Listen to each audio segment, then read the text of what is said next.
Parken klar, med Mikkelparken gleder oss til å være i lag. Så kom, bli med, vi venter på deg.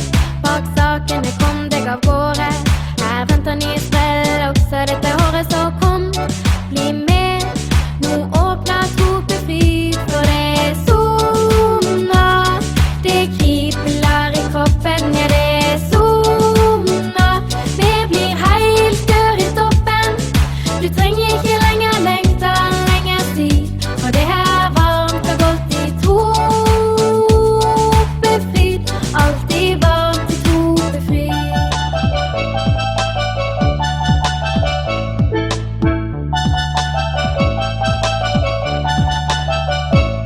Topefryd er et lykkeland, jeg kan nesten ikke tro at det helt går. Assalamu alaikum warahmatullahi wabarakatuh. mahad dhammaanteed waxay u sugnaatay Allah subxaanahu wa tacaala oo suurtagal inooga dhigay in maantay aan waqti iyo farxadba aan la qaadano qoysas Soomaaliyeed iyo carruurtooda milka baarkan oo qiyaastii 3 saac iyo bar u jirta magaalada Bergen. goobtan runtii waa goob loo soo dalxiis tago oo ay carruurta ka helaan waxyaabaha ay markaas u baahan yihiin ee carruurta ku ciyaaraan sida aad muuqaalkaba ku daawateen. sidoo kale waxaan arintan ugu mahadcelinaynaa Fana Isbaara Bank oo jaalida Soomaaliyeed ku tabarucay lacag 10,000 oo koron ah, halka jaaliduna ay ku kabtay 10,000 kale iyadoo kaashanaysa maamulka degmada Bergen. waxaana 20,000 aan ku bixinay baskii halkan carruurta keenay iyo waalidiintooda, isla markaana ay ku noqon doonaan. waxaan waalidiinta dhankooda ugu mahadcelinaynaa inay iyagu ay iska bixiyeen si iskood ah tigidhadii halkan lagu soo galayay. dhammaan waalidiintan iyo carruurtoodaba waa dad midlam ka ah ama xubin bixiyaal jaalida Soomaaliyeed ee gobolka Hordala. waxaan ka cudur daaranaynaa maadaama goobtan dalxiiska ay ku wanaagsaneyd carruurta 10 sano ka yar, ayaan door bidnay in aan mataqaanaa carruurta 10 sano ka yar waalidiinta haysto ee midlamka aan u soo kaxayno. waxaan soo kaxaynay 57 qofood oo isugu jira waalidiin iyo carruurtooda. intaas ay awoodeyna kuwaad ay noqotay. marka waxaan ka raali gelinaynaa waalidiintii fursadan aan helin iyo sidoo kale waalidiintii fursadan ku soo baxay laakiin markii dambe gadaal ka cudur daartay inay mataqaanaa aysan soo bixi karin. insha Allah hawshan waa hawl bilow ah oo annaga ka jaalid ahaan awoodeyna intaas ay la ekaatay. muhiimadda ugu weyn waxay ahayd inay carruurta farxaan maadaama waqti samar lagu jiro, waqti iskuulaadka ay xiran yihiin. inta badan waalidiinta qaar aysan suurtagal u noqon inay dalka ka dhoofaan. marka haddii ubadku ay farxaan ayuu waalidkuna farxad dareemayaa. sidaas la adligeed ayaan u sameynay in waalidiintu wixii awoodeyna intay la eg tahay aan kala qayb qaadano waxyaabihii aan awoodi karno. insha Allah tuurarkan oo kale waa sii badi doonaa.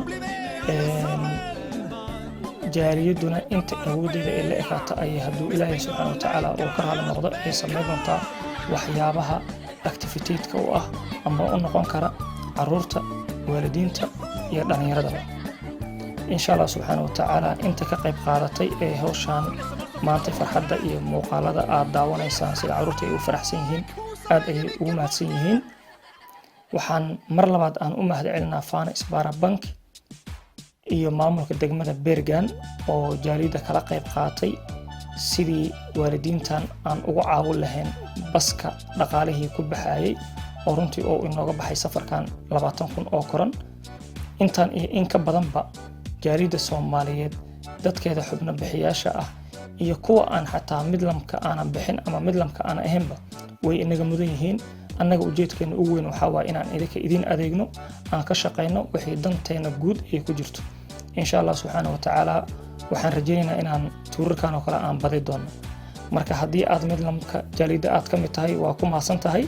haddii aadan midlam ka ahaynna waxaan kaa codsanaynaa inaad jaaliyadan waa jaalidaadii aad midlam ka noqoto si hawsheenna ay mataqaanaa intaan ugu sii ballaarato.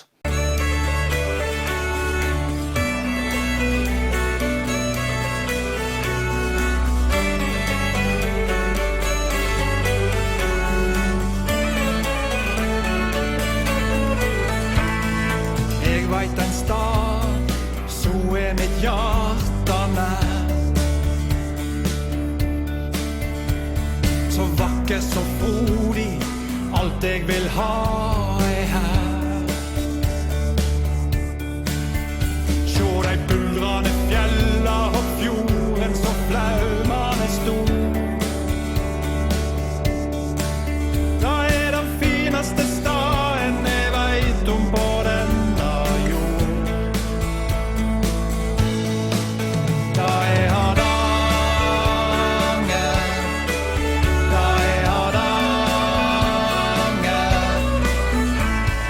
Sola står opp, og dagen ligger fram for meg. Jeg kikker meg rundt og set ut på min vei. Blomene blømer og fuglene synger i kor.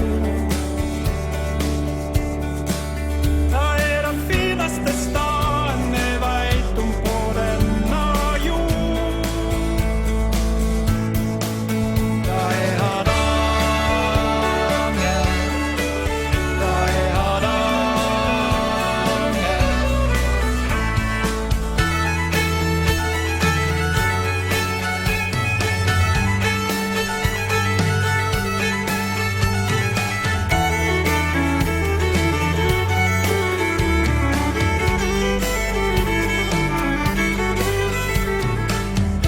Bare sjå dette landskapet rundt meg, heimplassen min.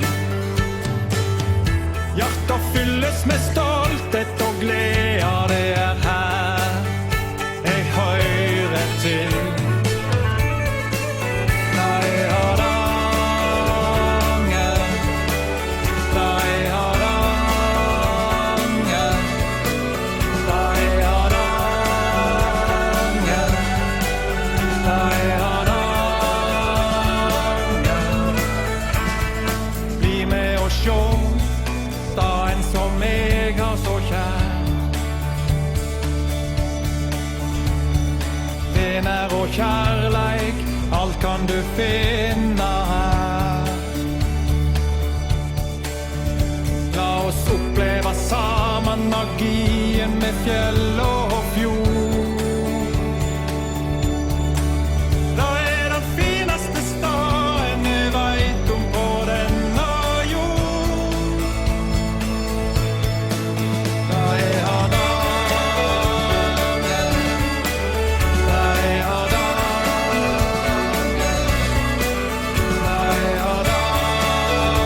Hardanger, da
Solen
jeg sjå dette landskapet rundt meg, heimplassen min. Hjertet fylles med stolthet og glede, det er her jeg hører til.